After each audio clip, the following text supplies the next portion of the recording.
warahmatullahi wabarakatuh. Kami dari Fakultas Kesehatan Prodi Keperawatan. Di sini kami akan menjelaskan tentang anatomi sistem pernapasan. Sebelum itu, kami ingin memperkenalkan masing-masing. Nama saya Taskia Amalia. Perkenalkan, nama saya Melda. Perkenalkan, nama saya Yenia Priyanti. Jadi di sini saya akan menjelaskan anatomi sistem pernapasan manusia. Apa sih sistem pernapasan manusia?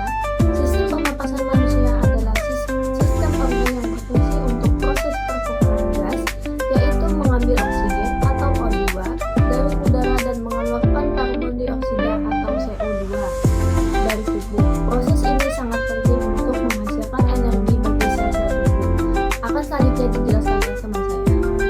Saluran pernapasan atas.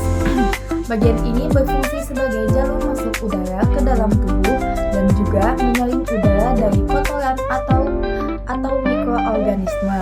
Yang pertama ada hidung atau nasus, merupakan pintu utama masuknya udara. Udara disaring oleh rambut hidung atau vibrase agar debu tidak masuk. Di dalam hidung terdapat selaput lendir atau mukosa untuk melembabkan udara. Pembuluh darah di rongga hidung berfungsi menghangatkan udara. Itu ada rongga hidung dibagi menjadi 3. Yang pertama itu udara dari lubang hidung masuk ke rongga hidung. Yang kedua itu di sini udara juga diatur suhu dan melembabkannya. Yang ketiga itu rongga hidung berhubungan dengan sinus yang membantu resonansi suara.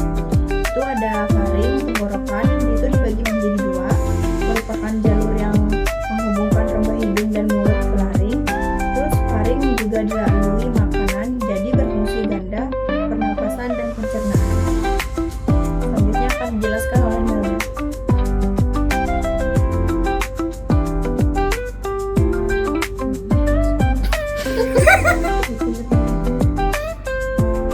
Terus ada laring atau kotak suara, mengandung pita suara atau vocal cord yang menghasilkan suara saat udara keluar. Yang kedua ada dilengkapi dengan epiglotis, yaitu kutub yang menutup saat menelan agar makanan tidak masuk ke saluran pernapasan. Saluran pernapasan bawah berfungsi untuk menyalurkan udara dari laring menuju paru-paru. Yang pertama ada trakea atau batang tenggorokan, terletak di bawah laring dan berbentuk pipa panjang 10-12 cm. Dindingnya tersusun dari cincin tulang rawan berbentuk C agar tidak kolaps. Dinding bagian dalam dilapisi silia atau bulu halus dan lendir untuk menangkap debu atau kuman. Selanjutnya itu ada bronkus. Selanjutnya itu ada bronkus. Yang pertama itu ada merupakan cabang 2 dari trakea yang menuju paru-paru kanan dan kiri. Yang kedua itu bronkus kanan lebih besar dan pendek dibandingkan kiri. Yang ketiga itu fungsinya mengalirkan udara ke dalam paru-paru. Itu yang selanjutnya itu bronkiolus. Itu dibagi menjadi 3. Yang pertama itu cabang-cabang kecil dari bronkus yang lebih halus. Yang kedua itu tidak memiliki tulang rawan. Yang ketiga itu mengatur volume udara yang masuk ke dalam alveolus.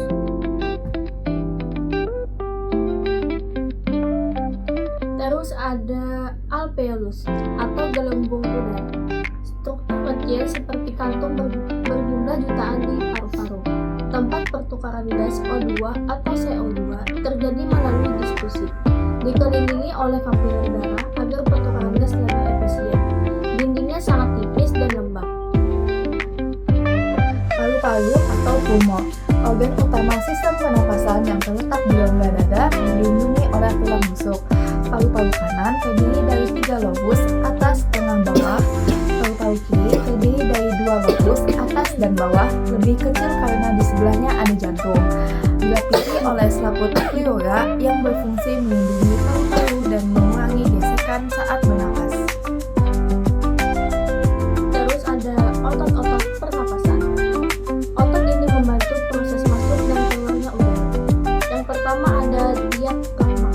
Otot berbentuk kubah yang memisahkan rongga dada dan perut. Saat menarik napas, diafragma berkontraksi dan menurun hingga rongga dada membesar. Terus udara masuk. Saat menghembuskan napas, diafragma relaksasi, akan terjadinya rongga dada mengecil, terus udara keluar. Yang kedua ada otot interkostal atau otot antar tulang rusuk. Itu fungsinya membantu memperluas dan mengecilkan rongga dada saat bernapas. Selanjutnya itu ada proses pernapasan singkat, itu ada 3. Yang pertama itu udara masuk melalui hidung, laring, trakea, bronkus, bronchiolus, alveolus. Terus yang kedua itu diaphragmus. Oksigen masuk ke daerah dan karbon dioksida keluar dari daerah.